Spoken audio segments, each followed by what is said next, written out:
കല്ലലം ചൊല്ലുന്ന ചെല്ലക്കിളികളെ വേടൻ കുരുക്കും കടങ്കഥ ഇക്കഥയ്ക്കുത്തരം തേടുവാൻ കൂടാമോ?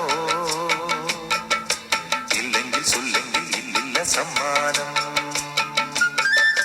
നീലക്കുരുവികളും ചോലപ്പറവകളും മേളിച്ച കാട്ടിലെങ്ങോ ഒരു വേടൻ വല വിരിച്ചു.